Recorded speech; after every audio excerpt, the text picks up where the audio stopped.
Today we're going to begin by taking a look at your Jmail within your Genesis system. Your Jmail is a very important part of your system as it allows you to communicate with your agents about specific clients while making notes in that client file. Your Jmails are located here on the right side of your Genesis main screen. You can add or delete a Jmail from here. You simply click on it and choose what you would like to do. If I would like to delete that Jmail, I will simply click delete. It will ask me, am I sure that I would like to do that so I don't make any mistakes. If I would like to add a Jmail, I can simply click add from the main screen here. To send a Jmail, you simply click who you are going to be sending that Jmail to, put your comments here, and then you have a few different ways to send your Jmail. You can send your Jmail as an email, or you can send your Jmail within the system by clicking close and send.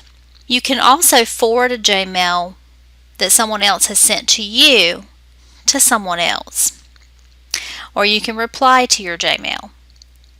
Jmails can be suspensed, so you can suspense it to yourself to do later if it's not something you need to do right then.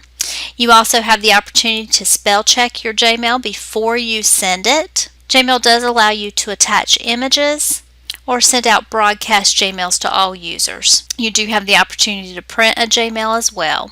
If you're ready to send your Jmail and you close and send, but you forget to put who you're sending it to, it will remind you that you haven't chosen anyone yet.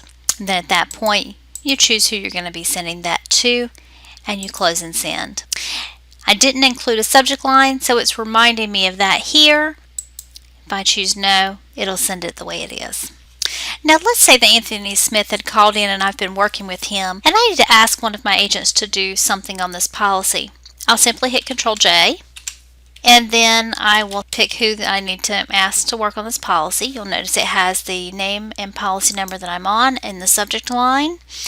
And then I'll ask them to please call Mr. Smith ASAP. Now when I close and send this, it is going to make a note on the customer's policy notes that I did that. So here's my note that says that I sent to Christy, please call Mr. Smith ASAP. Hope this has been helpful. Thanks.